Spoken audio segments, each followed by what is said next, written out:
India has confronted this challenge since independence, having a neighbor that is an epicenter of global terrorism.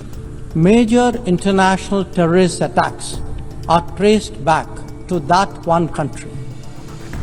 UN's designated lists of terrorists are replete with its nationals. The most recent example of cross-border barbarism was the murder of innocent tourists in Pahalgam in April this year.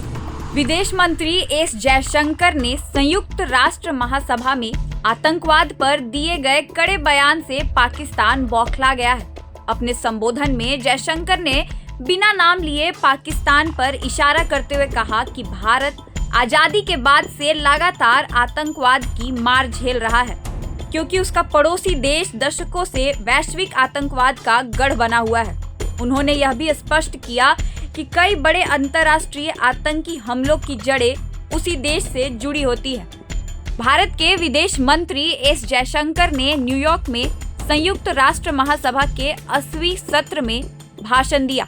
उन्होंने कहा कि संयुक्त राष्ट्र के विश्वसनीयता लगातार कम हो रही है और इसका कारण है कि जरूरी सुधारों को रोका जा रहा है। जयशंकर ने जोर दिया कि सुरक्षा परिषद में अस्थायी और अस्थायी दोनों तरह की सदस्यता बढ़ाई जानी चाहिए और भारत बड़ी जिम्मेदारी उठाने के लिए तैयार है। उन्होंने बताया कि ज्यादातर देश सुधार चाहते हैं, लेकिन प्रक्रिया में ही बाधाएं डाल दी गई हैं। इसे बदलना और आगे बढ़ना अब जरूरी है। जयशंकर ने कहा कि भारत हमेशा मुश्किल समय में अपने पड़ोसियों की मदद करता है, चाहे बात फाइनेंस की हो, फूड, फर्टिलाइजर या फ्यूल की। भारत ने जरूरत पड़ने पर तुरंत सहयोग दिया है। उन्होंने यूक्रेन और गाजा संघर्ष का जिक्र करते हुए कहा कि इनका असर उन देशों पर भी पड़ा है जो सीधे इसमें शामिल नहीं है। ऐसे में बातचीत कराने और शांति लाने के लिए इच्छुक देश आगे आए। भारत हिंसा रोकना और शांति बहाल करने के हर प्रयास का समर्थन करेगा। अंत में विदेश मंत्री ने कहा कि भारत विकास की दिशा में अपने अनुभव और संसाधन दुनिया के साथ साझा करने के लिए प्रतिबद्ध है। उन्होंने आर्टिफिशियल इंटेलिजेंस की बड़ी संभावनाओं पर भी बात की और कहा कि भारत इसका इस्तेमाल जिम्मेदारी से मानव कल्याण के लिए करेगा।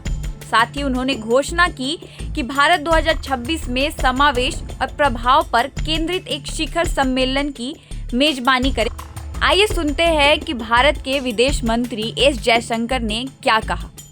Bharat will always maintain its freedom of choice and will always be a voice of the global south.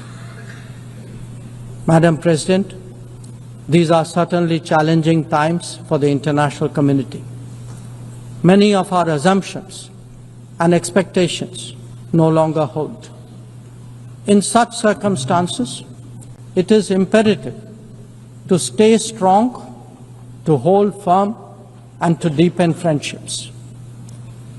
International cooperation must prevail because islands of prosperity cannot flourish in an ocean of turbulence.